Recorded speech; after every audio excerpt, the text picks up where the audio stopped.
sprites are keeping him alive, and they keep going in deeper. They come in, and now Lose have been stunned. They're going in deeper, Alliance. All the heroes are born GG.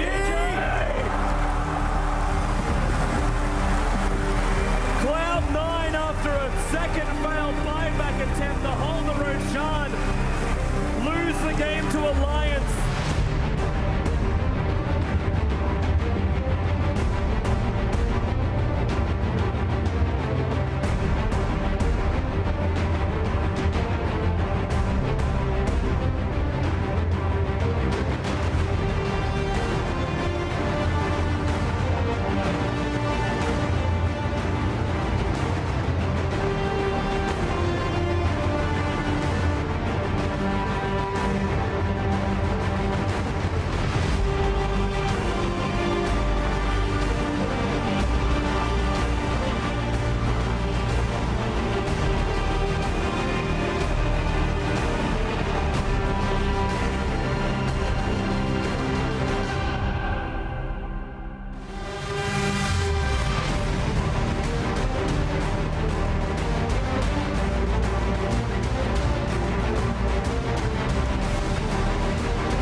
Welcome back to the ASUS ROG Dreamleague Season 2. I'm Luminous, your host for today, and of course, I'm always joined by my friends. How's it going, Louis? I'm doing great. Bruno, how are you? Good, good. I'm actually wearing a shirt that has a white stain. This is actually a reminder of the time I raced against Toby and lost. And fell on the ground, on the pavement, and I scraped. Also, I would like to say that I thought Twitch has a new policy where you can't show too much sexually You want to be careful there, Bruno. I know, right? Yeah. It's like, the thing is, like, it was something about, like, you can't be sexually suggestive. Right, and this is very sexually suggestive. You can't not be sexually suggestive. We're going to have to kick you. Okay. He's just being himself. No, that's too much. No, damn it. How about this? Okay. Okay, cool. That's good enough. I guess my care is not sexually suggestive, and I just stabbed myself with the microphone. Ow. Excellent. Of course, the man that is starting a petition against Twitch. Waka, how are you doing today? Well, by the way, he's not doing that. I'm just... We should, actually. We should. I'm doing fine. Just woke up, go here, watch Dota, then play Dota. Nice. Right? And the whole life. Yeah. Pretty much the same as him. Woke up at like 2 p.m., pretty standard, right? Go to bed at like 6 in the morning, get up. It is pretty cold, which is... It is actually cold today, which is... I was going to wear the sweater too, but it made me feel like I was going to look too comfortable. Right. You know? You don't plus, I wore this shirt, so I feel like it was a waste to cover it. You don't want to look too comfortable. Just comfortable enough. We requested Snuggies. Oh, I requested They Snuggies. were rejected. No, Milton said when I go back to the U.S., I can buy Snuggies, bring them back, and give him the receipt. So they're going to pay for it. It's confused. Essentially a blanket, but you could put your, like, you could put your arms through it. So it's like half it's a blanket with sleeves. Have a robe. Right, yeah. Yeah. But Actually, why don't we just get robes? Why don't we get ponchos? It's not raining. Ponchos What has that to do? Like, No, Mexicans use ponchos like in 40 degrees in the sun. Yeah. What does that have to do with anything? That seems like heat stroke. Yeah. No. It's like the same thing with like... That seems crazy. It's the same thing that, you know, like Eastern Europe wears the white robes to just protect from the sun. Oh, okay. I see. It's kind of the same thing. It looks like more cloth, but actually... I'm for the Snuggie idea. Yeah. Fair enough. Production says we can all bring something from our... It's like a potluck. Yeah, exactly. We should do a Dreamleague potluck. I can't bring shit. What the hell? You guys are like Vikings. You can bring stuff from Denmark. It's fine. Look at you. You're wearing a short sleeve shirt, and it's like the coldest day so far. Yeah. It's pretty cold. All right, this is day 3 of the NA division. Right. And we are kind of closing off. And it's not really an NA day today. No, it's not. It's like a hybrid day. It is, because, well, actually, let's look at the schedule of the day. For Stream A, nice we have... save, because you have no idea what No, was of coming. course I did. I'm not even looking at the preview monitor right now. I'm looking at you, You Bruno. are looking at the preview EG monitor. versus Sneaky He's Nick's totally Assassin. looking at the preview. Bruno lied to me. He told me it was EG versus Call, and it's not. Shut up. It's true. You did tell me that. He did say that. Shut up. You I just like destroyed At least we're not here an hour early, right? All right, so EG versus Sneaky Nick's Assassin, that will start soonish.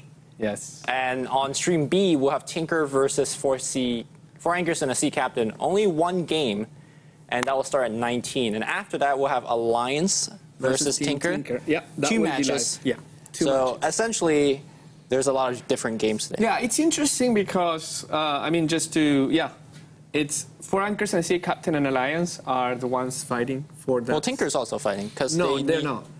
They're already through? We can check the standings, and you can realize. I think if they have, what is it, Oh, no, 5 actually, wins? no, that's true, because if they lose all their matches... Yeah, they're not guaranteed yet. They're not guaranteed. Let's look at the standings. So Lumi is a math major. Yeah, you are. Yeah, I'm a numbers guy. If you look at Europe West Division, Tinker is not guaranteed yet. Yeah, they're 5-1, so if they lose all their matches, 4 Anchors and Alliance can go into I mean, Alliance will go on top of Tinker. No, sorry. Alliance will be tied by Tinker, but if Alliance wins against Tinker, they're ahead in the head-to-head. Right. And 4 Anchors will be also in the triple-way tie, and that would be like something... Well, then they have head-to-head. I No, will no, bring then like if it's a binoculars next. 3-way tie, Yes. they compare their games against Fnatic. Well, everybody has wins for me. No. Except Alliance. Except Yeah, it was Team- who was it? Alliance. Alliance Yeah, I think rescheduled? so. Yeah. In any case, that's the Europe West Division, and Yeah, it was that should be very Alliance, exciting on Stream yeah. B. Bruno and I will be casting that. In the North American Division, apparently everybody's at 0, which It's not the case. that's not the case. Cloud9 is Shazam. 5-1. Yes. EG is 1-2. Yes. Complexity is 1 and 1 and 5. 5. 1-5, and then Nick Stinky Nicks is 1 and 2. 1 and 2 and 1. 2 and 2. 2 2 and 1. 1. 1 versus complexity. Yes. 2-1. So yeah, that's No, not 1-0, 1-0, 0-1. 1-0, 1-0, 0-1. Yeah. What are That's we? just very- Binary computers? Yeah. too many 0, numbers. 0, 1, 1, 0. Come on, man. Do you remember, like, there was this not best of completely off topic, but I get one of those moments today. There was this TV show called John Doe, like about 10 years ago, about this guy that could, like, knew everything. And when he finds out that he knows everything, he goes to a mall and is like, ask me questions. And people are like, how many holes has a golf ball? And he says 442 or something like that. And then, like, he starts answering these random questions. Is there any fact checkers still? No. He could just BSing. That's the thing, which is funny. And then at some point, he goes like 01, 001, 0001. And there's this nerdy kid is like, oh, he just said the MS-DOS binary code by memory. And it just felt really stupid. That TV show was weird. Yeah. It came out 10 years ago. Yes. So, I mean, I'm assuming it was going to be cancelled. It was cancelled. Anyways, we can check the standings again. This is all just buying time. It's updated now, I'm really good at this. I think. So yeah, Yes. Cloud9 5-1, Sneaky Nick's Assassin is 2-1, Evil Genius is 1-2, and Complexity 1-5. And this is the interesting thing. I mean, this is kind of like a very, very weird situation. But if Complexity wins against EG, and EG loses, sorry, there is a combination of things. If Complexity wins versus EG and EG loses to Sneaky Nick's Assassins So if you're 2-1, saying if EG loses all their matches, no, they they will have not to. go there. They have to win one. That is the thing. They have to win one You versus want the Sneaky Nick's three-way tie Assassins, or what? and then Complexity could go through. You mean... There is a very mean weird like that. situation where Sneaky and EG Extremely and unlikely. Unlikely. Yes, unlikely. Unlikely. We don't want that. No. No, unlikely. I like it. But yeah, there is even a possibility Complexity is not out of the competition yet, which is what I wanted to say. okay. Yeah.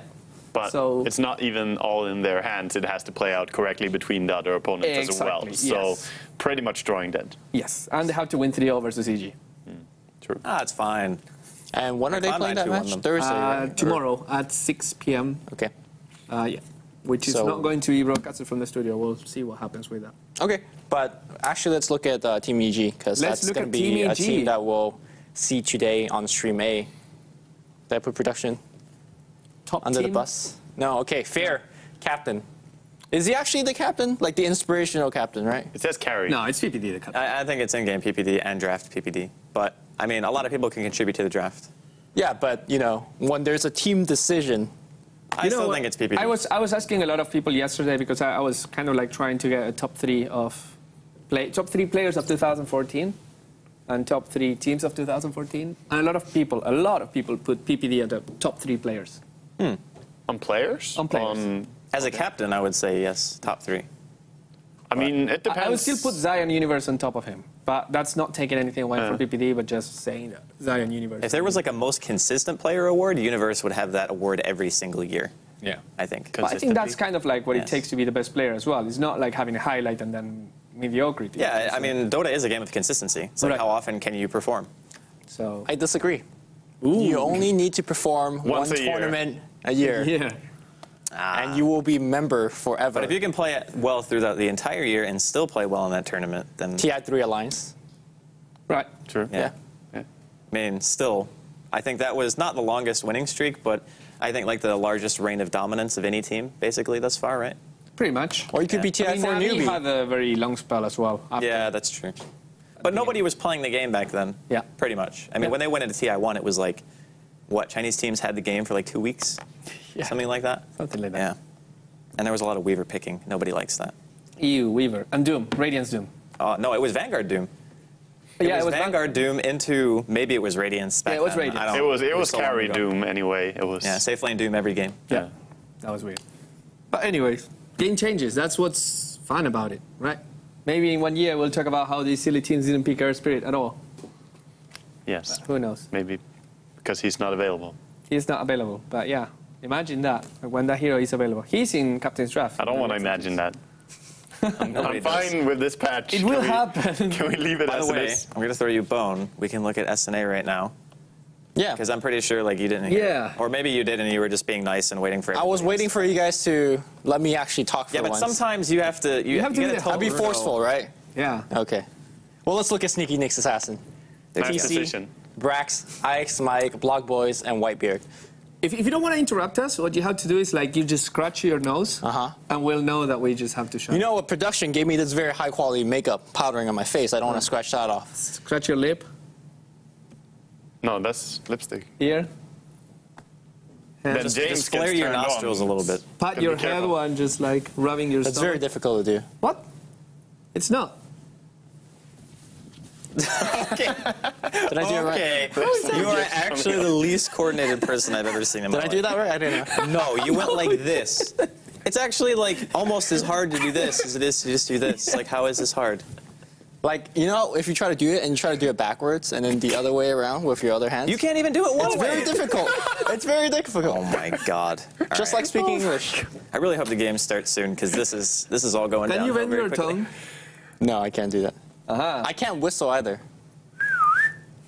No. How do you function on a day-to-day basis? I don't know. It is amazing to me. Like, that there's you a lot of can things I even put can't your do. clothes Right? on. Like, I can't whistle. Can I you can't. whistle like this? I can't. I'm sure the people at blow home a love bubble in a bubble gum. He has the mic.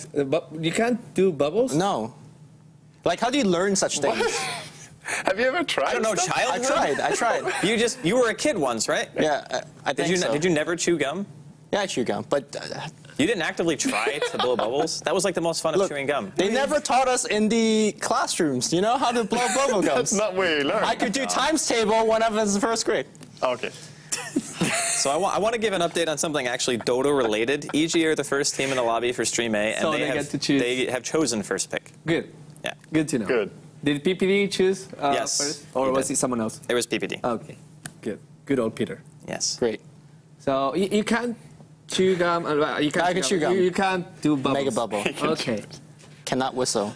Cannot whistle. I can't roll my tongue to make that R sound. No, No. that's not a thing in China. Yeah. I'm surprised. What can you do? And what's your party That's a trick? good question. What's your party trick? Like Gloomy. Entertain us. Can you tap dance? No. I think I'm rapidly losing self-esteem right now. In front of everybody, it's like, what can you do? I'm like, that's a great question. I think you're a good host, Numi. Oh, thank you. Can you speak Pig Latin? Oh, well, you can't speak English very well anyway. No, I can't. Jesus Can you Christ. speak? I actually can't speak Pig Latin because that's not a thing in Spanish. Like, we have our version. Yeah, I mean, it's just like you move the last letter of the word, or no, the first letter of the word like to the end To or the something, end, and then you add put like an A or nay. Yeah, depending. it's really I obnoxious. understand the rules, but Yeah, I like it's hard to speak actually.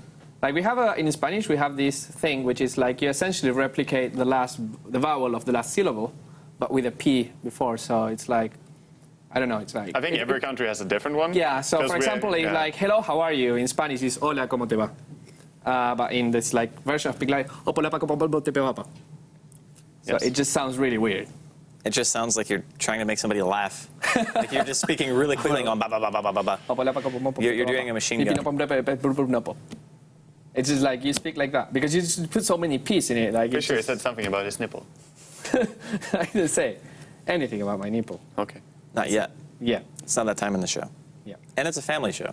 It is a family show because we're a family. If you want to see him on his private show, it's Dreamleague 2 on Twitch. That is true. It is Stream B. Yes. Do you guys have any prediction for the upcoming match? Or are we all expecting like EG 3-0? EG 3-0. EG 2-1. 2-1, okay. Ooh. Yeah. Because SNA is going to pick the space Well, down and you guys get incredibly lucky. You guys watched SNA play yesterday. Like, Yes. Was it good enough? Was the victory convincing enough? I think they struggled a lot playing against Complexity, who I would consider like a tier 2 team. Okay. You know, so I don't know if I necessarily think that they have what it takes to take a game off of EG. Well, they were struggling in one of the games, I would say, but in another, they really made it look easy. But I'm not sure if that was Complexity kind of falling on their own feet. So I'm not sure. And in the first game, it was really hard for them as well, and Complexity outplayed them towards the end. Complexity almost lost against SNA with a 25,000 golden experience lead. They almost lost. Okay. That was really close. So that's why I'm thinking to myself, like, there's no way I think the SNA can beat EG, even one time. Damn, that's harsh. That's strong. I think anything can happen. I mean, really. Especially as, you know, you can take one game and that will change the outcome of stuff as well. Yeah, I mean, getting one game off EG in these circumstances, with EG having lost to C9, so probably not going to be the first team in the group. I would say that if it's a best-of-3 series, I would be inclined to agree that EG would probably win every time, but that they can win 3-0 every time, that's a bold statement, Dad. That's just how I feel, man. Okay. I just speak the truth. Fair enough. Okay. Draskell technically has 4 uncommons on EG right now. Right. Do I? Is anyone from SNA in the lobby? Yeah, we're just waiting on one person. If Brax is playing for them again, then that's perfect. That is what's so going to happen. So you guys, you say 3-0, right, Lumi? I said 2-1 EG. He said 2-1. You think 2-1 as well? Yeah. And I think 3-0. I think 3-0 as well. Yeah. Okay. So it's 2-2. It's fine. But I think, nobody believing in SNA. But I think the two games that EG will win are going to be like 25-minute games. Yeah, I mean, the thing about what EG plays is they love going for the early map control. Like, they love killing tier 1s, just choking the other team out really, really fast. And they're extremely good at it. So if I were SNA and I wanted to be able to at least have like a 30-minute game, just ban Jakiro. Like, honestly, just take it out of the game. Because that's what they always abuse so hard. Yeah. You know, He's a really good hero. Yeah. Yeah. So we'll see what happens with that. By the way, the Complexity, like, at some point, GG early, the games they lost versus SNA, because against Cloud9, they had a very long first game, and they actually they lost the game to the Throne dying. But that's then after normally the case. No, normally you GG. just GG before. You maybe even lose the Rex. All right. Yeah. I mean, heck, TI4 finals. You GG before you lose tier 2 towers. Right. God, Well, and that was terrible. And that was happened with Complexity on the game 2, and almost the same in game 3. In game 2, they just like lost a fight at tier 1, and they called GG. To be fair, the game was lost. Are you asking if any of the games were They did an quick early calls? GG in our games. Okay. All of the games were really played to the point where it was definitely over, even beyond that point in some of the games, because it went late game in the first and second game. I guess they understood that like the matches versus SNA were the most important ones, because whoever gets ahead of that is actually the one that has the best chances to maybe take a couple games and steal the second place from EG. Yeah. But yeah, with Cloud9, it really felt like Complexity was a team that was kind of like inexperienced in the way that they really got affected by that first game, that they were 10,000 gold ahead and then they couldn't push high ground and they lost. So after losing that game, their head was not entirely there, and they just like GG'd out of the second game very fast, trying to forget what happened and going into a third game, while some other teams will be like, oh, let's play it out. Yeah, I think that I saw part of that game, because our game finished, I think, the first one before yours did. And we walked in there and saw, and they had like Refresher Tidehunter, Refresher OD, like some ridiculously hard base pushing heroes. You try to go high ground against it. I think they had an Earthshaker too. Yes. Yeah. And it was an hour-long game. So in those types of games, those heroes actually come full circle when you have refreshers, because 5-second BKB is not really that good against double tide ulti, double OD ulti. Yeah. Yeah, I can't remember the name of it. Sanity's Eclipse. Sanity's Eclipse, yeah, that's it. But yeah, I think that's the kind of lineup where if you lose to it, you just go, okay, we just let the game go too long. You know, actually, OD Acceptor is really good against BKB. Apparently the mana burn goes through the BKB. The mana burn goes through the BKB. And so does the mana burn damage, apparently. Yes. There is some mana burn damage. That's interesting. I didn't know that, actually. I'm not even... I very rarely I don't buy believe in that. Is it damage from the mana burn, actually? Yes. How much is that? Like, Not much. Okay. Like I saw, there was a post on Reddit of like the same, it was a OD against a very low int opponent. Without BKB, that's a lot of damage. With BKB, that's 0 damage. And an OD versus an opponent that was like very close in but less. Without BKB, some damage and the mana burn, which is the damage from the mana burn. Okay. With BKB, same amount of damage, same amount of mana burn. Okay. So since the OD with the Acceptor always burns the mana, you always get that. Sounds curious. Did not know. Interesting. I will check it out. Cool. Let me know. I think OD is one of those heroes that is neglected, I would say. Yeah. I still think he's good enough to be picked, although a lot of the stuff that people are doing nowadays, like I wouldn't say OD is like an amazing 5-man hero, but he's really solid against these teams who go for chains of initiation, and you have Astral Imprisonment, which is criminally underutilized, in my opinion, because the hero's just never seen. I think the problem is just the mid-game transition. Like, sure, you have a strong laning phase, but it can be shut down, especially with Razor being so popular right now.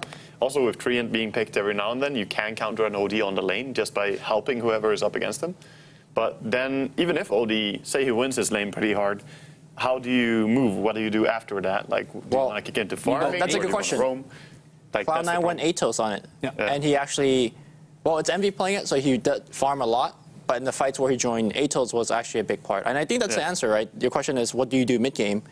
You can participate in fights with Atos. You're just a massive damage dealer. And I think the Atos kind of changes the, like Wego was saying, the transition of, normally people go like Force Staff or Mech, or maybe you go Midas, and then you go BKB eventually. Right. But having Atos just means that at that stage in the game, OD is always going to have like the most farm on a team, right? Because you can't beat him in lane, really, unless you gank him. And if it's Envy, he probably safe laned it, I would assume. Safe lane against a Void. If you do it that way, you're basically saying, I have Atos before anyone has BKB. My damage is ridiculous. I'm still tanky, because Atos gives 300 health. And my ulti hits really hard, because 25 int also for the Atos. So I think it's a really solid bridge, like bridging the gap between those two times. Yeah, sounds pretty good, to be honest. I like it more than the mech builds. That's kind of not really working out anymore. It's too defensive, I want to say. Yeah. Yeah. Well, I think the reason that people made it on him, it was better before they changed it. So you didn't get Essence Aura procs anymore. Yeah, because people would buy Buckler and Tranquils, and you could activate them both and just have like infinite mana, which was super broken, by the way. Mana? And you could disassemble Tranquil Boots back then. Tranquil Boots you could activate it to heal. Yeah, no. But was mana always an issue for OD? What mana was? On the laning stage, you could spam non-stop. Sometimes you get like sometimes you got procs. unlucky. Like some people even went bottle on OD. But yeah, apparently Brax just arrived. Okay, great. So the game is gonna be launching, but we don't have to go in there yet because it has to load. It will take a time. Maybe just like wait for that. But what will happen is when we go into the game, we will disappear. Fade away. And take a break for an hour. Hey, Bruno. Yo. It's better to burn out than fade away. Is that? Yeah. It's actually, that's a Lena phrase, but it was taken from someone, like It was a movie. It's a song. A song? It's got to be in a movie, too. It's got to be like everything. Yeah, anyways. Now, yes. Let's go to bumper? No, let's not go to bumper. Are you sure? The voice is in my head. It's okay. Like the voice is in my head. I have the little angel and the little devil. Okay. Bruno, this is how we do it. Final decision now. Let's go to bumper. You can go to bumper now.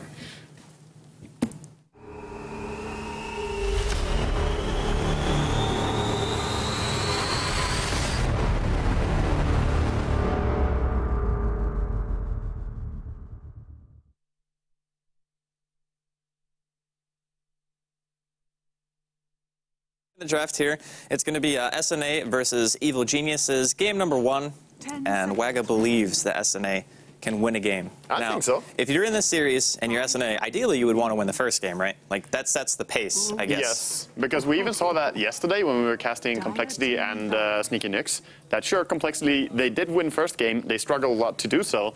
And since they didn't really have an easy time winning that game at all, they then, in the next 2 games, lost pretty handedly, to be honest. So it can definitely take the tempo out of you. Like, it's a real thing, definitely. After having played competitively myself, I know just the feeling if you lose the first game in a series can be annoying. Well, we'll see if SNA is able to put something on the board up against Evil Geniuses in possibly the most important game of the 3 best-of-1 series here. But they start off by taking out the Lycan, a hero that the Arteezy is, I would say, very well known for. Just being able to farm at a monstrous rate and overall very high game impact. Yeah, that has so much to do with the way he plays it as well, just throwing out his ulti all the time and just spamming it. While he farms somewhere with his hero, he will send his creeps to split push or farm jungle or just take the enemy creeps anywhere or just mana burn heroes with necro books. He's just being very, very like on top of things with his micro. And he's known for that. He used to play a lot of StarCraft. Did he really? Yeah, he did. His micro is really good. If you ever watch his stream when he plays Naga Siren, he farms extremely effectively with Naga. So credits to him for that. Nice ban, and other ban also against Arteezy. Razor, not really a micro hero, but he plays that one. Isn't he like almost undefeated on that hero? Like it's 17-2 or something? 19-2, I think. 19-2. That's actually... That's almost PPD tree status. You know what I mean? The thing is, as Bruno said, against EG, you would pretty much want to just ban out Universe Jakiro. But EG is a team, probably the team with the most heroes that you want to respect ban. Yeah. Okay, so they have a Wraith King that Zai never loses with. They have a Razor that Arteezy wins pretty much everything with. And then they have Universe on his Void or his Jakiro. Or Universe is anything, really. Pretty much Universe anything. So I would say just don't ban against Universe, because he plays really well on most heroes. I like that sentiment. The biggest problem is, though, is Jakiro as a hero is the problem, you know? And I didn't mean to rhyme there, but it happened. So now everyone has to deal with that. But it's the capability of being able to, even having a poor early game, transition into just free tier 1 towers. That's the thing that really, really hurts when you're playing against it. So in the same sense, I understand the Lycan ban even more, because Lycan's pretty much the same thing. You leave a tower alone for 30 seconds and it could possibly die against the Lycan. Oh yeah. But I mean, if a fight erupts on the wrong side of a map and Lycan is not in the fight, you will lose towers. Yeah. I think the Razor is maybe more manageable, but like you said, it's very, very difficult to just pinpoint one particular hero and say, this one has to be taken out. So at this point, I'm assuming SNA are banning the heroes that obviously they want to deal with the least and maybe have the biggest counter, I guess, to whatever game plan they choose to run. Yeah, but it's also about targeting, because right now they are targeting a player with their bans more than trying to get rid of specific heroes, I feel. I mean, you're going after Arteezy, you take away Lycan and Razor like this, I would assume almost easy to pick up Arteezy's hero in the next pick now. Because that means the rest of their players have their heroes unbanned, you could say. Yeah. Because, you know, obviously a second ban phase is coming up, but at least then the 2 bans towards Arteezy are sort of wasted towards the next part of the picking phase. But I'm sure PPD has that figured out. He's known for very well composed drafting.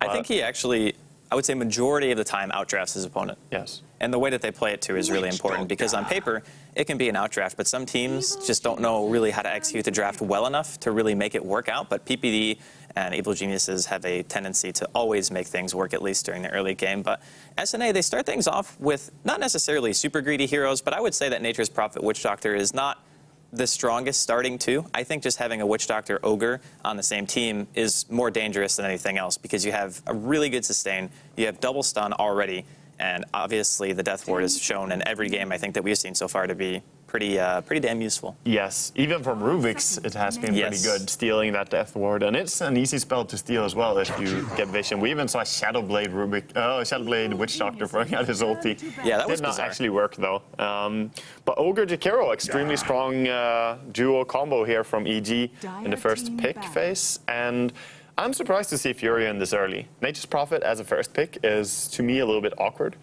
I think it's bad against what EG normally do, don't you? It could be, but it could also... I can see where they're getting with this, that they want to be able to bring in 1 extra and just win the engagements against them, but also have the possibility to defend in case EG do what they very normally do, split push with either Universe or Arteezy. So I guess Furion plays that role fairly well, but I'm still not convinced how you're going to make the most use out of him. And it's funny to say that Furion is an awkward first pick. He used to be like the first pick. Right. But we're talking a year ago or something. He's not. Maybe even more than that, actually. Yeah. Even teams like Alliance, who have, I would say, arguably the best Nature's Prophet player, just period, Yeah. Bulldog, right? Yeah, he's very they good. still don't pick him that often anymore. No. It's just about, again, what game plan you want to actually assume here. And I'm thinking kind of the same as you is, if you can win a lane really hard because you have a Nature's Prophet TPing in, then it's worth it. But the thing is, if you don't win the laning phase, the Prophet has, you talked about awkward transitions with OD, Nature's Prophets is even worse, I would say. Because there's probably a good 10 to 15 minute period where you're not going to have enough items for your split push to be that fast. He has to go off the map. Yeah, and he has to off-map farm for a really long time.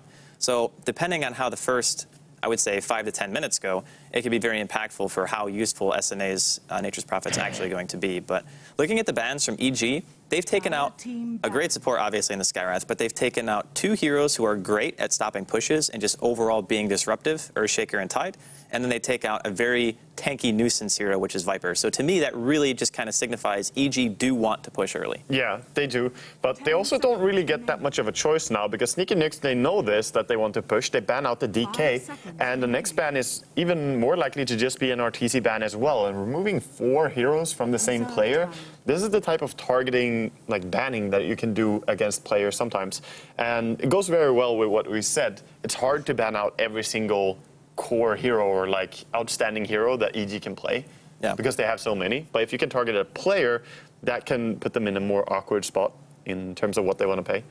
And I know that RTZ has played quite a bit of DK every now and then as well, just practicing it, even though I haven't seen it that much in. It's really strong with Shakiro as well. Yeah. And DK makes a pretty good late game transition, I would say, as long as you have your ulti off. And yeah, you were talking about RTZ targeting. Holy crap. They just take out Naga as well. Are we going to see the RTZ Ember?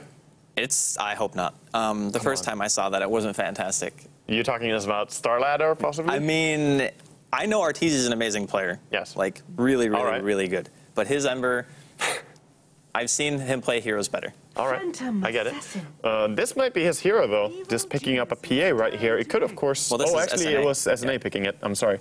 So, PA into this heal and push that they already have on their own side. It's interesting as a pick. PA has seen more and more popularity lately, but against heroes like Jakiro and Ogre, both of them are really tanky in both HP and armor, so they're not that easy to bring down. PA does have ridiculous damage. Well, I think the PA pick is more to say, we've taken out Lycan, Razor, DK, Naga Siren. Like, these are all kind of right-click transition into late-game heroes. And if you think about if the PA gets to a stage where she has... I mean, she could go Battle Fury. I don't know what build the SNA are actually going to opt to go on. But to me, if you just build a little bit tankier on PA, you're still relying on crits during the early game to get your kills anyway. And if you can live through the chain stun, you have Witch Doctor sustain, your chase is great. And PA is actually deceptively tanky once you reach the mid game. She is. I mean, 50% evasion is a big thing. And normally you have a poor man's shield as well, with her decent armor as well. So pretty much only magic damage to bring her down. And if you build her correctly, she can be even hard to bring down with spells. But the way I would say PA should be built is like treads into Helm of Dominator, of course with maybe Aquila and Poor Man's Shield as well. Into Helm of Dominator, into a Basher. And especially when you have Omni Knight in your team, you do not need to go for early BKB. So that's a nice item salvaged right there just by having Omni in your team. You can go for the Basher early, and if you have this, you hurt like hell. I mass played this for like 3 days. My stream was really bored with me just playing RNG-based hero. But you hurt like hell, and your chances of bashing or critting when you blink strike someone is very high. And if you get a bash, you get more time to get a crit, and if you get a crit, well, they're probably dead. And if you go those items as well, your consistent damage output is quite a bit higher, because Basher gives quite a bit of damage, so does Helm of the Dominator. You're going to have treads, possibly Aquila, like you said. So it's not even that you're 100% reliant on crits. We're assuming now that we could see some Dagger, Blink Strike into Omni heal bombs, which hurts a hell of a lot as well. So the combo potential is definitely there. And I think that SNA are just willing to meet Evil Geniuses head on in terms of the early mid game, because if you look at SNA in the first 2 picks, it seemed a little bit weak, but with PA and Omni together, their sustain and fighting potential is actually pretty insane. Yeah, it is. But in this matchup, I'm not sure, like, when you have EG against Sneaky Nyx with these two, like, drafts, Olga or Jakiro CM, so far, I mean, you have picked your offlane Jakiro and your two supports, of course. So you don't really reveal your mid or your carry. But what do you want to pick against Sneaky Nyx composition here? Like, what is the best, most ideal target? Obviously, something going for BKB is very nice, because then you can actually target the PA. Yeah. But also a diffusal hero could be very good. I would think something mobile at this stage, because if you go to the late game, sure, PA is going to be a bit of a problem, but you want some time to be able to get like Diffusal Blade out like you mentioned. I think even, okay, well, Doom is a good choice. You can just cast the Doom on whoever's repelled. It actually removes the skill entirely, and then you have a direct answer to the Omni Knight in this case. I wouldn't even be surprised, like, if it's going to be a Jakiro off lane, I'm not sure who's going to be playing the Doom, actually, on the side of EG, because if Universe plays Jakiro, PPD plays either Ogre or Crystal Maiden, and Zai plays the other. I mean, honestly, there's a few options now that they have Doom, I think. Yeah, I mean, it should either be, to be honest, I think it should just either be a mid or a carry Doom, but of course they could switch up and even have a mid Jakiro if they want to. Jakiro works very well on that lane too, and Doom is a great offlaner who can just go into jungle and farm if he gets shut down. Yeah. That way you kind of secure that you have a decent time on all three lanes, whereas of course Jakiro is a strong offlaner, but he can get shut down, and Witch Doctor is a good harasser with his Voodoo Restoration. So they have the options in what they want to do. I like the Doom pickup though. It's really a great pick against this. Even going Aghanims this game would be very strong, just against the PA to turn off her evasion completely and then bring her down. What do you think about Medusa for EG? Just in the sense of being able to have something that not only goes through GA but goes through Repel. Like you have the Stone Gaze, because you know the Omni Knight is a very on-demand fighting hero. Like you want to go in with Repel and GA and win the fight in the duration of that. So if you have Stone Gaze, it kind of deters that pretty heavily. Yeah. And I think that PA at every stage in the game has a hard time killing a Medusa. And it looks like SNA are going to go with a hero who can actually lock heroes in place with the puck. And I think that's a really solid choice, just to be able to say, we're taking this engagement here and now. You're not going to be able to run. You have to fight. And that will let us abuse our Omni Knight and Witch Doctor heals and Death Ward and all the other stuff that we have. To be honest, they needed that so badly, because they were lacking stuns a lot before this moment. Now they have, you know, the puck ulti and the Witch Doctor stun. That's it. So TPing out is pretty easy against the lineup of Sneaky Nyx. Whereas on the other side, EG just have stuns throughout their entire team. I mean, Doom, obviously, he can even have 2 stuns if he wants to, CM, Jakiro, Ogre. But I think the Medusa would work very well into this draft, but they're going to go for Voids. That's another way to go through. Of course, Void's ulti doesn't turn off evasion anymore, though, so he's not that amazing against PA, but PA should not be his target in this game. Like, he should be bringing down the Witch Doctor and the Omni Knight, possibly even the puck, but puck is risky to go on if you ever think that he's going to evade you with his phase shift or blink out. But he can bring down the 2 healers so easily here. And they needed some reach, too, which is really important, because if you assume the PA and the puck are going to be the 2 heroes that initiate first, and then you'll have a Prophet TPing in, the Omni Knight's potentially the hardest hero to get to, because he wants to stay in the back and make sure that he can get his healing off, or he can get a decent GA, which means that if the Void just jumps the Omni, it lets the Doom actually get in to doom the proper target, so they have a decent chain of initiation, whereas a Medusa would have been a very different play style, where you just let Nyx run into you and you try to defend towers until your Medusa late game would eventually out-carry. But this is a more direct answer in just saying, yeah, we want to be able to take engagements just as well as you can. So we'll open up the opportunity for that by just having Sphere and the capability of jumping you. Yeah, and they also secure a little bit of late game just having the Void. Obviously, if you ever get to the point where you have your MKB, then you don't really care about the evasion, and you can definitely carry against the PA with your Void. So it's doable. But overall, EG just pretty nicely rounded draft with a lot of early support power, whereas Nyx, they have the playstyle, of course, with their Omni and the idea of going as 5, but I still think they're very reliant on going together as 5. Or S4, and then TP and the Furion, of course. The other thing about the Void pick, too, and is this is pretty important, especially for Furions who aren't going to get a tremendous amount of farm, is that the Void is always going to be a concern for you, like throughout the entire game. So I think you kind of hit the nail on the head, is that the 5-man is the most important part, because at some stage, Universe is going to be able to kill IX Mike whenever he sees him. And that just means that your split push potential is gone. And if you're 1 hero down, it's just like, what are you supposed to do at that point? Yeah, the double ringer protection Ogre. The 13 armor, level 1. That's the highest effective HP I've ever seen on a level 1 hero, I think. Just 606 HP with 1 Iron Branch and then 13 armor. That is crazy. Straight up crazy. So Zai gonna be having a lot of fun in his Ogre, I expect. And they're running pretty awkward lanes here with Zai taking the offlane. Universe gonna be the one farming on bottom. But I like it because in the end, as I said, mid Jakiro is pretty strong. And against Puck, he's doing fairly well in this matchup. I like the way it's going to work out because even if Fear potentially loses the lane to a Puck, you're still going to get the levels that you want. Your Liquid Fire is going to be level 7 very early. Macropyre synergizes well with Sphere, and you're prioritizing those two heroes to get level 6 and farm the quickest, right? Yeah. So your teamfight potential is actually going to be a lot higher than even, I think, SNA would expect at a very early stage in the game. Yeah, that's true. Another nice thing to mention here for EG is the fact that they blocked the enemy pull spawn with Illusion Rune, as they found. So Zai is getting some experience here on the offlane, even though they're trying to stop him with the 2 supports. Yeah, and I mean, honestly, how the hell are these 2 supports supposed to zone an Ogre with 13 armor anyway? I mean, his base region is so good as well, so even if you do deal some damage, it's 44% physical resistance. If you do deal some armor through it, he's going to regenerate just fine. So this is curious to see. 3.2 base region is no joke. Pretty decent. Yes.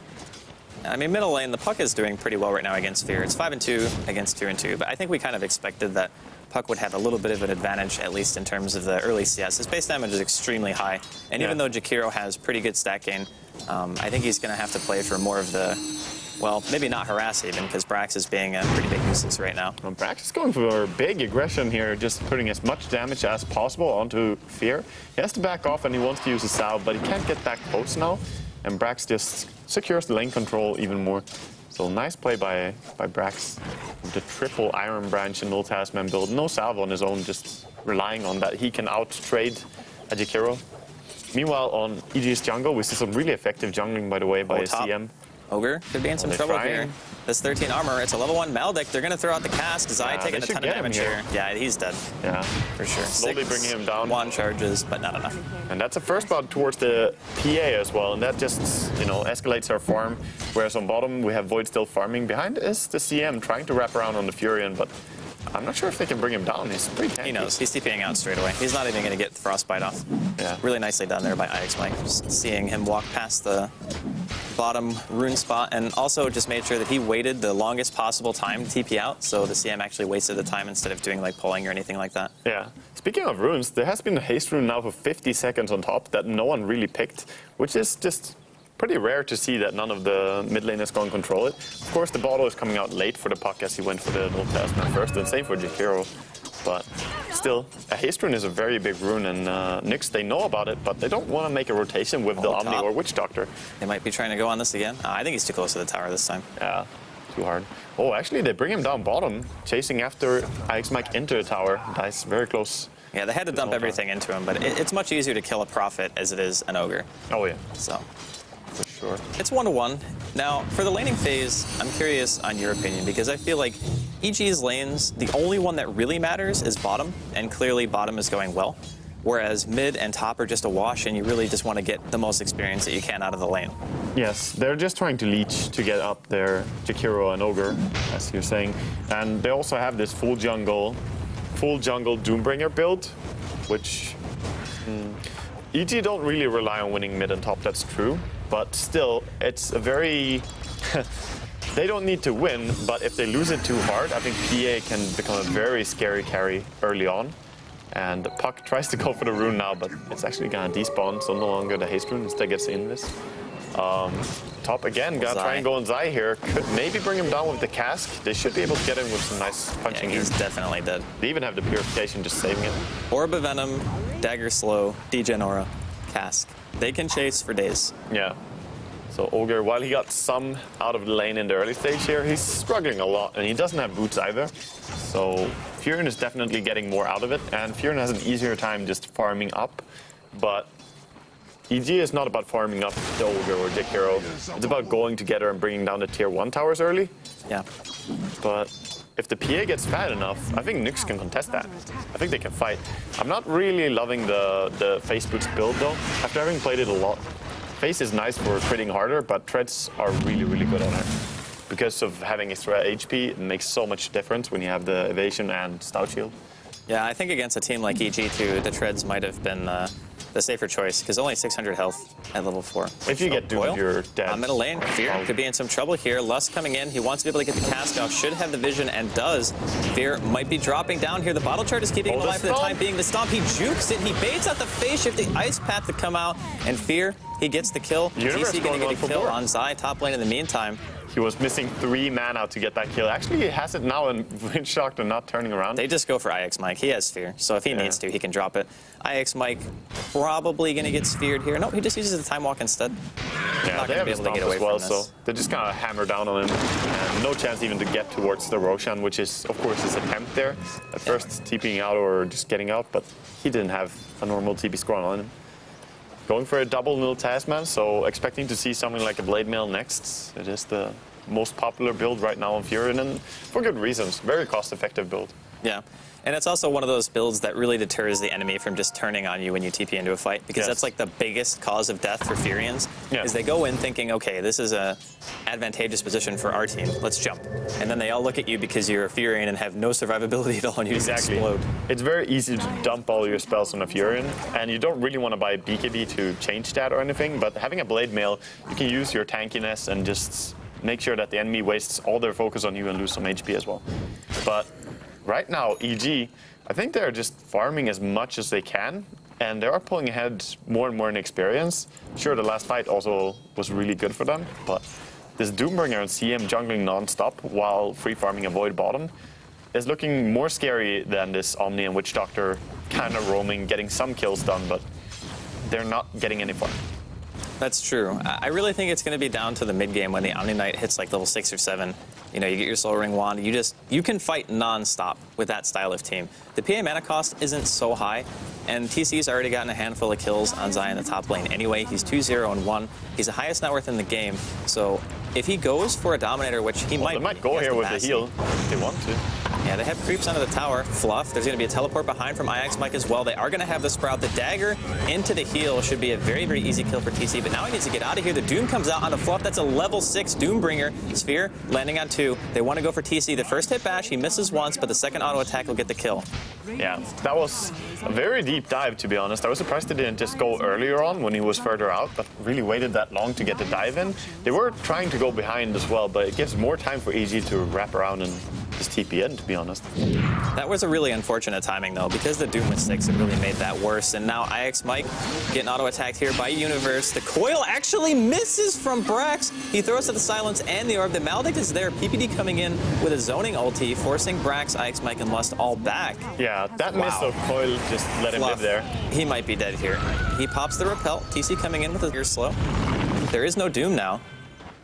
But everyone's just going to part ways. And by the way, Doom actually has a Purge creep as well, which is pretty scary. It's a very good thing to have against Omni Knight, but it's 120 mana cost, so it's pretty expensive. But they made the range longer, so it's fairly good now compared to the old range, which was... The cast time used to be pretty awful, right? Yeah, I think they also improved the cast time, but more the range. You had to be like right next to anyone to use it.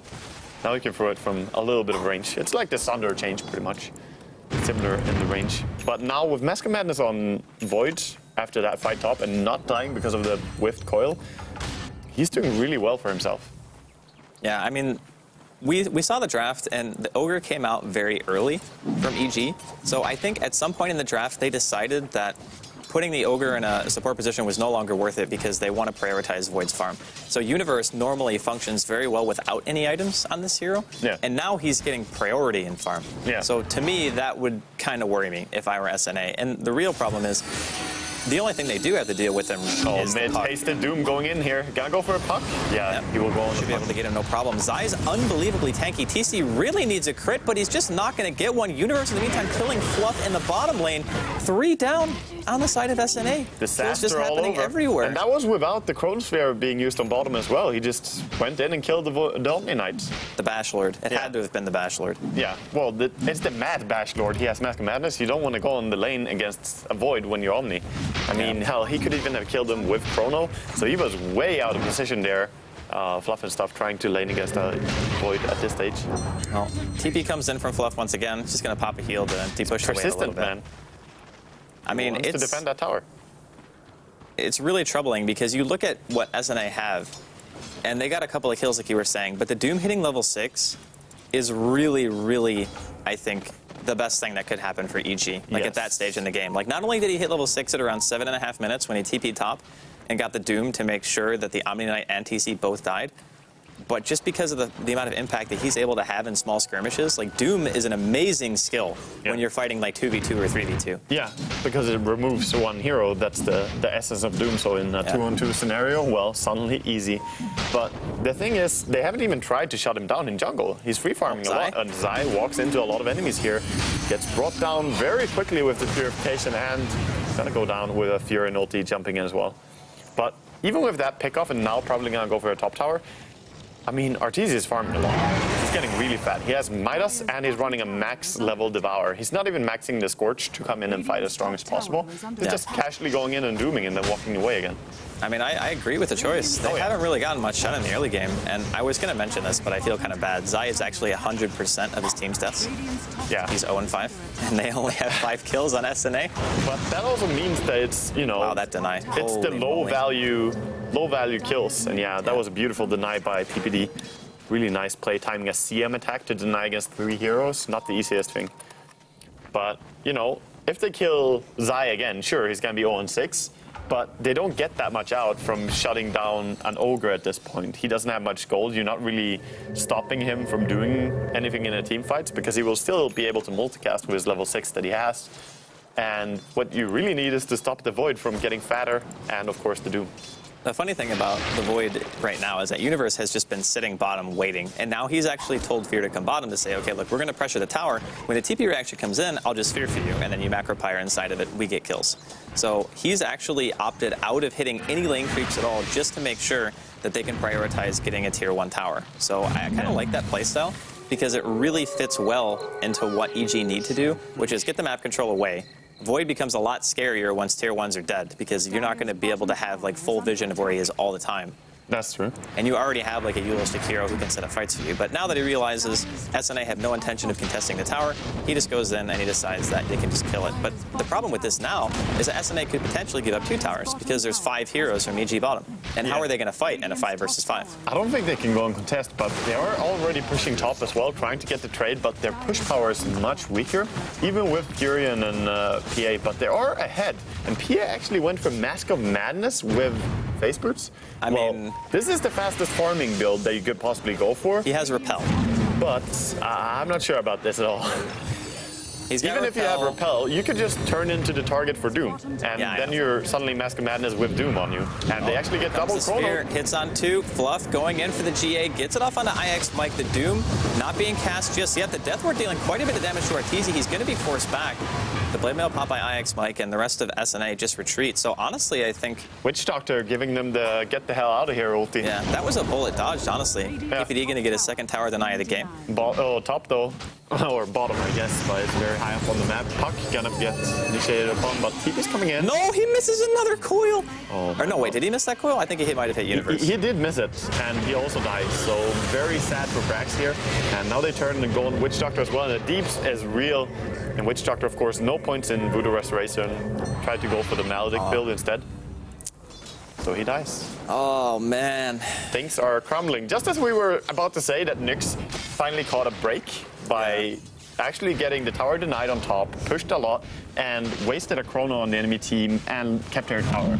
And right after that scenario, they lose 2 heroes left. And now they're going to lose IX Mike. Here comes the ulti from PPD. The damage control is just not that great on Nyx, whereas EG, you could see they walked into a bad scenario, they actually managed to get out of it, even with the Witch Doctor ulti hitting everyone and Omni Knight saving people. Yeah. They managed to dislocate the fight, or just disjoint the fight, whereas Nyx are losing heroes right now. Yeah. In that engagement, I actually called Fear Universe because every time I see EG play Jakiro, I just think it's Universe. Yeah. So when I saw the coil, I was like, wait, did it hit him? But I guess it was just a cask stun instead. But I mean, the problem is EG, they can continually push. They never really have to back. They're going to spot Lust in the woods here. There is a Doom up. I don't even know if they're going to be forced to use it here. Lust, he's going to wait to throw out the cask. That is 4 heroes, though. See you later. Yeah, just a matter of time. Yeah, I mean, the Coconut doing what he can, right? That's all. Fear with that value Yules to prevent damage being dealt to him from the Maledict. Yes, that damage. I mean, he's very fine. Interesting that he didn't even go for a Tranquil Boots. I mean, it's a very cheap upgrade and does quite a lot for you for extra armor and being able to heal HP. But I guess with the boot, the bottle and the Yule Scepter, everything you really need to worry about is HP anyway, and you don't lose that much as a hero. Zai, giving some multicast. He's out of there, man. Yeah, he's fine. So this game is quickly getting worse and worse. I mean, we're almost 10,000 experience difference at this point. And a lot of that is about the free farming Doom in jungle. He has 3,200 gold Midas at 15 minutes. I mean, he is as much of a threat late game as Void or PA is at this stage. Yeah. And do you then just you have go Void on top tanky then? of that. If you have this much of an advantage, like, do you just go Aghanim or something? Do you buy like a Shiva's? I would probably say going Aghanim is probably fine, but to be honest, at this stage you can go whatever you feel like. Yeah. I mean, you have the world at your feet as a free farming Doom with being involved in 6 kills in 15 minutes with nothing really coming out to stop you at all, no wards, no nothing. I would say going for Aghanim is probably good. You can go Book, honestly, with this style of team. Yeah. Well, on level 2 ulti on Doom, it's a great damage upgrade, by the way, on going Ags, because you increase from 35 to 60 deeps per second, and that's pure damage, and you increase the seconds by 1, and then you also get more duration if you stay close. So yeah, this is a very, very high value item, I think. Because if you throw, if you throw out the Doom now on any hero and immediately back, you're at least dealing about 1,100 pure damage to that hero, which is insane. Yeah, I was just thinking, like, they don't really need a blink because SNA are the ones who are going to be kind of just playing back, and they already have Universe for initiation anyway. So if they just have a Jakiro spamming Liquid Fire on a tower, they have a Doom with like 2,000 HP sitting there hitting away. Like, who do they go on? Yeah, that's really the biggest issue that they're going to have. It is a big issue, and also the fact that Doom can go on whoever wants. I just checked, and every single hero on Nyx right now is an instant kill just by Doom. Nothing else doing anything. They need to get healed or they are dead. So in the next fight, he can just actually bring down one hero out of the fight and then fight 5v4 or whatever the scenario. I guess you just Doom fluff and then just be like, yep. Yeah, that's the enjoy, because that's the ideal. There's no Voodoo Restoration yet on the Witch Doctor, is there? Oh, so they are seeing Void here on bottom lane with their ward, but he's also seeing them. So this is really awkward. There's no way they're going to kill him unless TC gets some ungodly luck. Yeah, well, he's going for the ungodly luck. He is also going for a basher, praying to all the RNG lords that he can right now. Well, so Mask of Madness, Face Boots, bash. We have disconnect actually on PPD, so a little bit of a pause coming out. I mean, if you're SNA, does your team composition really function from this far behind, or is the Doom and the Void just too much of an inevitability factor to really be able to do much about it? I think EG kind of took them on the draft, to be honest, because they drafted Jakiro, Ogre, CM first, and then they realized, okay, you're doing this, we will pick Doom and Void, and then we're pretty set. Because Doom and Void are 2 really great heroes against PA mainly, and also works really really good into the late game and counters the Omni Knight completely. So, I mean, the draft doesn't really work from SNA because they got outdrafted, I think. I think SNA had a greedy draft, but EG's draft was greedier, and it's better at fighting. Yeah. So, I mean, yeah, I guess outdraft is fair to say in this case. It's situationally better at fighting just because EG's draft is adapted to Nyx draft, whereas Nyx have this idea that we can play this style, which might work against some teams, but EG were really ready for what they were doing. And a lot of it probably goes to the fact that EG are comfortable enough to lane however they want. They sent Zai off lane where he feeds relentlessly, which was fun. Yeah, it doesn't even matter. Yeah, and then they have Fear on mid lane, Universe farming safe lane, and a jungle RTZ. It's funny when you have a solo mid player who plays so well as RTZ and send him jungle, just not using his laning abilities at all, instead relying on him farming up there. I think it's just, again, because he knew what the draft had to accomplish. Like, PPD had it in mind. He's like, straight away, once they saw the PA Omni Knight, they're like, okay, instead of putting the Void in the off lane, we're just going to prioritize him on farm because we know late game that he's still going to be a gigantic threat to a team with an Omni Knight so long as we can get the proper initiation. And we love Jakiro anyway, So we can just put him in a role where he doesn't necessarily have to beat the lane opponent that he's against, but he'll still get the EXP that he wants. And to be honest, I think Fierce still had like a 10 or 11 minute Yules anyway. It was fast, yeah. So it's not like he lost out anything. And the puck is so much more pressure than the Jakiro to make things happen on the map just because of the style of team that EG drafted. Yeah. I mean, Brax has definitely had a pretty poor game in terms of his performance. He has, and it also goes towards something. I mean, he's 0-3-1, so he's having a very hard time. But this also goes towards something that I've been thinking a lot about lately. When you go for Blink Dagger, I mean, some heroes have to, but when you go for Blink Dagger as your first item, it's an item that doesn't propel your farm at all. Right. And this is something that we're seeing as well. Jakiro running around with Boots of Travel and Yule Scepter, whereas the Puck, with his Power Treads and Blink, as you say, have to make something happen, have to kill heroes. Sure, you have an easier time doing it always. The Chrono going down on Fluff is the ideal target. No way he can live through that. Yeah, and Doom going in as well, so Puck is going to be brought down here. No heal available, which Doctor doesn't even have it skilled, I believe. No. Yeah, they can deny They him. have to deny him. But actually, PA fighting here, got the kill on CM, and running around with Madness, but can't be chased now. Well, he killed the disconnected guy, so that's BM, which means that now the price has to be paid. The Death Ward comes out, the cask actually bouncing to Universe. The crit is real. TC trying to kill Zai here, throws out one more dagger. The auto attack from IX Mike will do the trick, and Arteezy's going to be able to TP out thanks to Dyer's own creeps. In comes Fear, he's like, hey guys, I'm he here canceled now. the TP. He wants to go back in. Oh, he that was pops the nice Yules. Ice Path comes out. They're going to go for IX Mike. Should be dead, no problem. Here comes another cask. The double crit Triple from crit, TC. even going on Arteezy and getting instant crit. So RNG Lords are here and they are listening. Doesn't get any crits now. He used up. No, that was going to be a crit. That last auto attack would have been a crit. That last one was actually a crit. Lou's gone. Lou PPD is gone. Unfortunately, not connected during that fight. And IX Mike is very sorry about this. TC saw his opportunity and he just went for it. Yeah. He's gone. Now's my time. My time to shine. Yeah. Well, that's unfortunate, and it seems that they're just playing him. Yep, they're just playing him. Probably they've had this happen before and they know that, okay, it might take a while or something like Is that. the internet just really bad or something? Yeah, could be, who knows. Either way, they feel very confident to just micro him. But this opens up the map a lot and also gives the opportunity to do exactly what they're doing now. Go into Roche Pit, and with Mask of Madness and Basher on PA, you can bring down Roche really fast, and when you have Aegis, you can play completely differently. You can jump in aggressively with PA, force a reaction. Either it's a Yule Scepter to try and control you, or it's Doom or Void having to blow their ults on you. But if you have Aegis, you don't really care. You just want to jump and hit someone.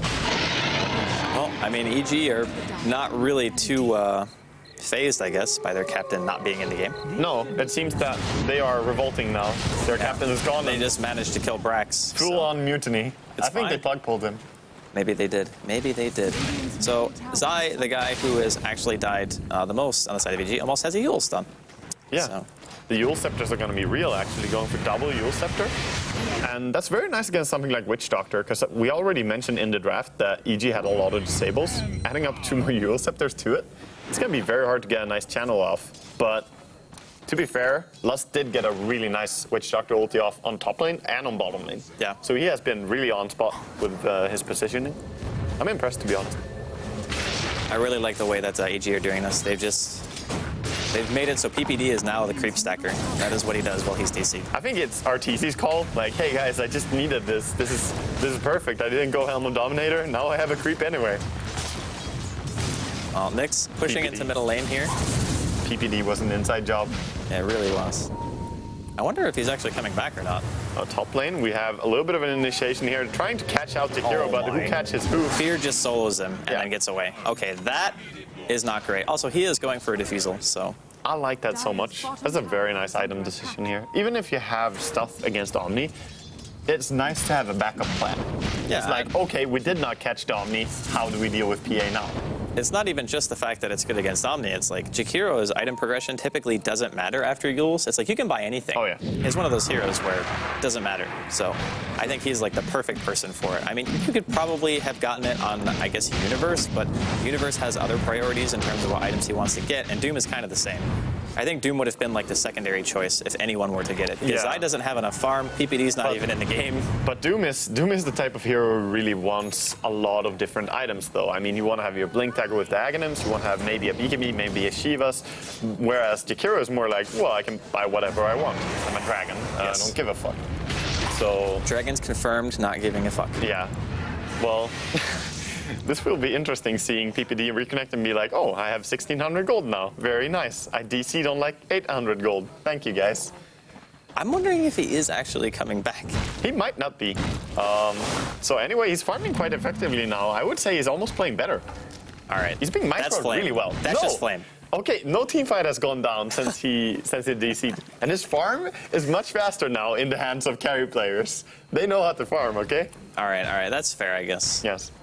All right, so Diffusal now done on Jakiro. Question is, are they actually going to try to fight? Because they're fighting into potentially an Aegis, which could be, I think, one of the only opportunities that SNA has, even in a 4v5. I think it will be one of the rare chances you have of losing a fight is going and taking the bottom fight right now. So I would assume EG wants to avoid it as much as possible. Because while it's nice to defend tier 2 towers and you feel like you have been ahead all game long, they're also smart enough to realize that right now is a very nice peak for Nyx. And after this tower, they can have Abyssal Blade on PA, at which point he can bring down heroes at the jump in. Yeah, especially if he gets the kind of crit luck that he had in the last engagement bottom. Like, it was, what, 3 hits and a dagger? That was crazy. He had 3 crits in a row, I think. He crit twice on one target and then moved on to the next one. His dagger crit that too. Okay. So it was like dagger crit, double melee crit, into 3rd melee crit in a row. That's decent. Decent RNG. That's decent. Decent RNG. TC has been practicing. If I could get 1 crit after killing 4 heroes, I would be happy. Yeah. It's like, oh, that creep died faster than normal. Yep. I guess I'm having a lucky day. I don't know, man. I don't know what dictates who gets crits and who doesn't. I played 3 days of PA. You gotta practice the RNG. It's like Bulldog and his Lone Druid. You have to play it a lot to the point where you will get it. It always pays off in the end, man. It's the number war. The statistics of PA. Yeah. So this is pretty interesting seeing EG play so well despite having 1 player missing. Oh, they're gonna find X Mike. There's already a teleport reaction coming in, but our he's gonna live. Doesn't really much care. Yeah, he's just gonna back up now. He's only level 14, so not level 3 Doom. Yeah, he definitely lives. This Dagon, though. If it was level 3 Doom, that would have killed him probably, but even so, it was very close to the Furious Tower. They even healed him in the fountain, making sure he's not gonna go down. But still forces some reactions, TPs. Oh, Universe actually decides to back out. Doesn't want to go even with a DD. That was... It's still risky. It's the PA Aegis. I mean, you don't really want to go. And 50% evasion is no joke.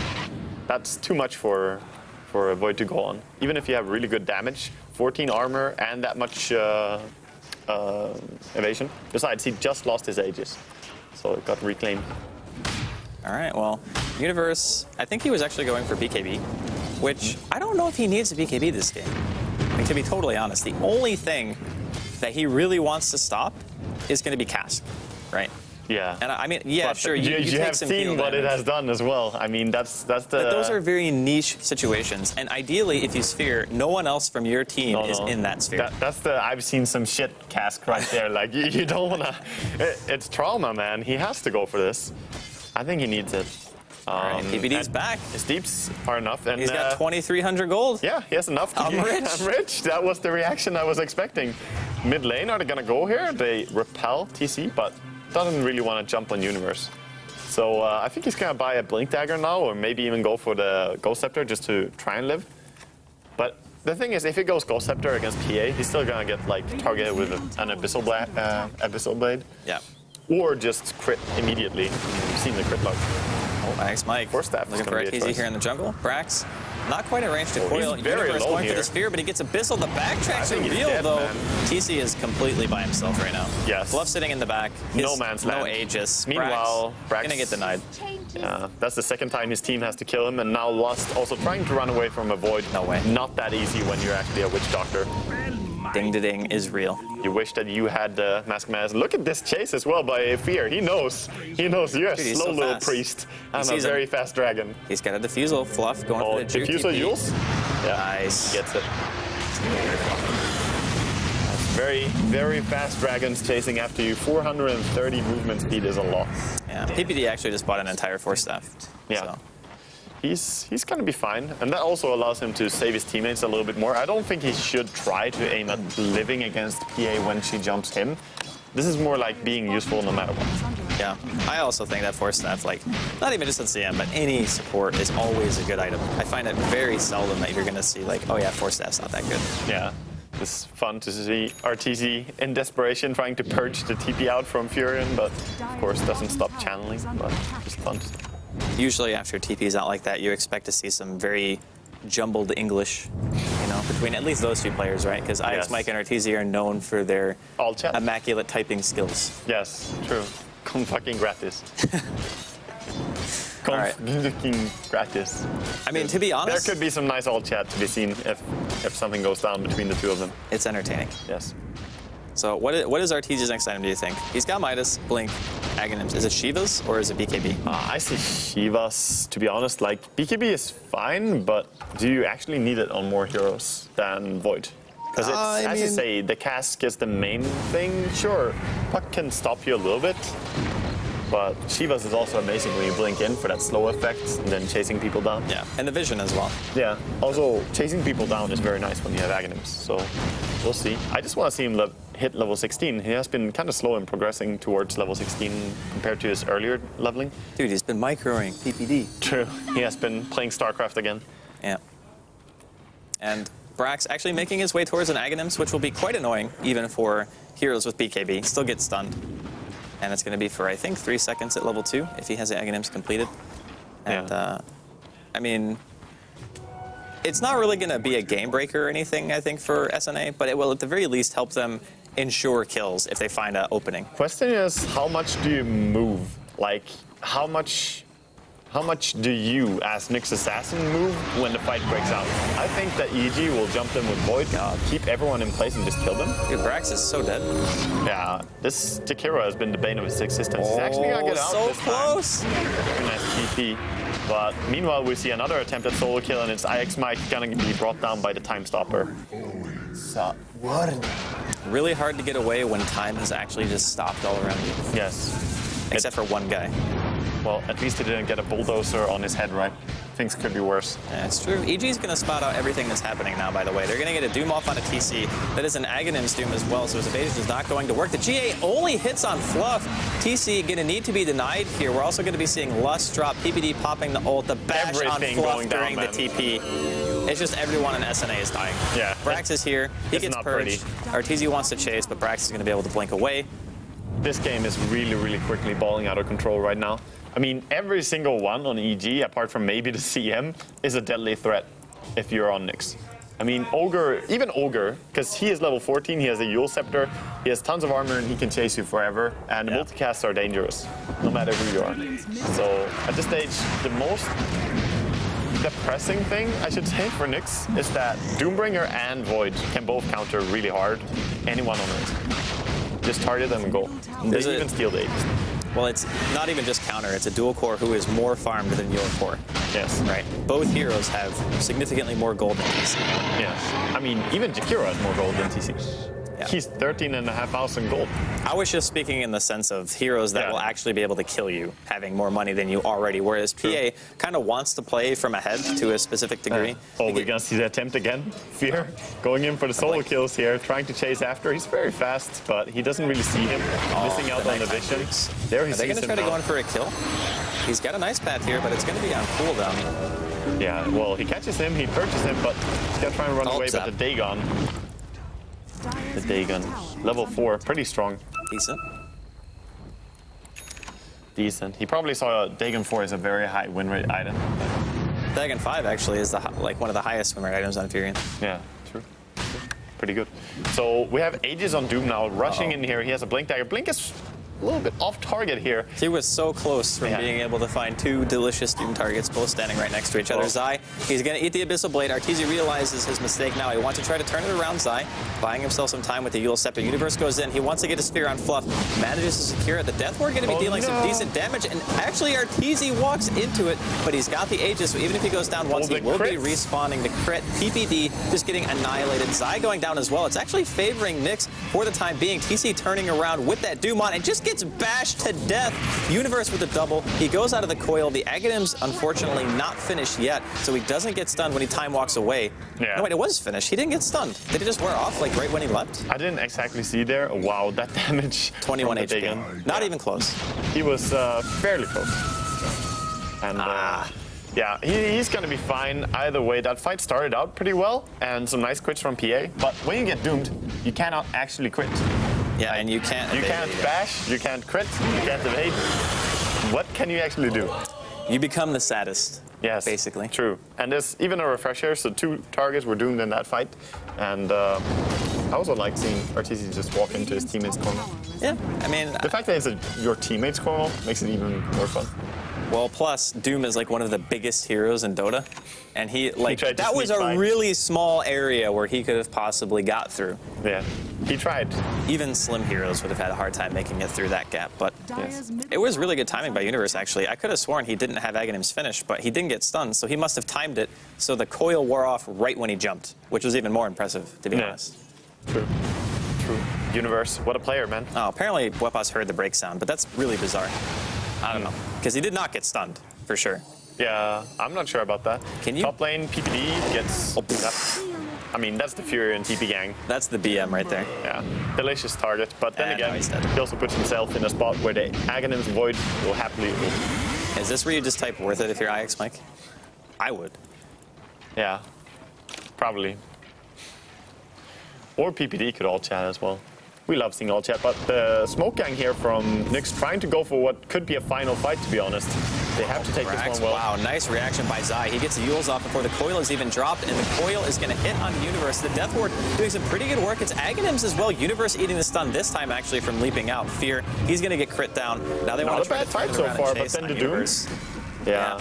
He's looking for a target to actually... no, his Doom is off cooldown. TC is going to get multicast to death by Zai. Oh, he already doomed the PA. Going for the TP out. Yeah, he doomed TC in the beginning. And the Coconut's going to be bouncing pretty heavily here. Lust trying to make a run for it. The 3 times multicast, and Zai gets yet another kill. Universe, in the meantime, godlike, kills Fluff. Yeah. I mean, it started out as the best possible fight they could get, and then Doom came in. Like, it was some TI1 flashbacks from the his Doom refresher is was back on cooldown, thing. Okay. Yeah. That's why he didn't have a second Doom, because the refresher was down. Yeah, it was cooldown still from the previous fight. Pretty long cooldown refresher compared to your Axe Doom. Only 100 on it. Yeah. And bottom, we now see Zai just chasing after Brax, it seems. That's fine. Yeah. No big deal. Ogres also not giving a fuck. Meanwhile, on top lane, just casual push by a duo core. It's kind of nice that SNA killed Fear, because if they didn't, then this would have very easily just been the tower. And Universe would probably still be at like 100% life. Yeah, but then again, you're killing Fear, who doesn't really... I mean, sure, he's tanky and so on, but he's not a high priority target in the team fight, I would say. He provides a lot of control, and he does a lot, for sure. But you need to somehow stunlock and kill the non-BKB Doombringer. But even though he has an Aegis, you need to handle him somehow. And then you have Faceless Void, who's the primary target, of course. And he's going in, gets a Chrono onto the podcast. Well, he doesn't have GA, unfortunately, so that repel, even though his intentions were good, the Mission Sins not going to be able to save it. Wow, the crit into immediate Dagon. He's dropping kind of low here. He's going to eat a double cask stun. Will end up dropping TC, though. Not going to be able to make it through this fight. Universe now on retreat. And they should be able to get this tier 2, no problem whatsoever. I mean, PA has died 7 times. Yep. Life is, I mean, we have a 15, 1, and 12 Void. To try and carry against this is so extremely difficult, because no matter how you take the team fights, it seems that every single time PA dies. Yeah, pretty much. I mean, with Aghanim's Doom, and soon to be an MKB on Universe, they don't even have to Doom him anymore if they don't want to. Because the Sphere can just be dropped onto TC, and as long as GA isn't there from Fluff, then the hero is going to die no matter what. And even if it is there, they still have Purge on the Jakiro, so yeah. I think everything is pretty much... They have all the tools, to be honest. Yeah, they have everything they need, basically, to seal the deal right now, if they really want to. Gonna throw out another cask. Only hits Universe, no bouncing. Yeah, Universe wants to be careful, though. I mean, there's no reason to die in vain here when Doombringer is dead, to be honest, so he's gonna back off and try not to lose more than they should. And MKB finished up on Void, so this is the point where Void doesn't even care if Doombringer is going on PA. He can just go in and solo kill her. So never mind that his Chronosphere doesn't stop the evasion anymore, he can just hit through it anyway. I guess Fear is tired of being cask stunned. He bought himself a BKB. It's like I've had enough. I just don't care anymore. Did he actually? Yeah. Oh, Fear? Oh, you mean RTZ? RTZ, yeah, sorry. I think I said Fear. Yeah.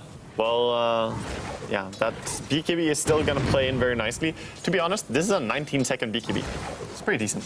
Yeah, I mean, not bad. When you have Refresher... I don't think a fight will last 19 seconds, to be fair. Well, that means you can celebrate, right? Yeah, celebratory BKB with Bloodlust, so you're absolutely massive. You're almost as big as the throne, I think, when you have both of those things on you. So True, true. I mean, this game is so brutal because another downside, I would say, to Nick's Assassin's Draft is that whenever you have a really farm-dependent hero, which PA is, and Furion on the same team, it becomes the starving effect, right? You're starving each other. yeah, Because they don't have a lot to farm to begin with. Ooh. Nice. Universe with a biffed sphere. Nice blink from my X-Mike. Yeah. Well, you should... The scouting sprout. Bottom? Are they gonna try and kill Fear here? He has a lot of escape, to be honest, with the Yule Scepter and Diffusal Blade as well. They can kill him, though. But they're gonna go.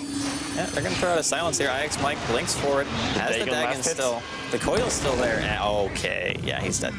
That's the... It's mine. Zips that. Well, the Dagon is working out really well for them.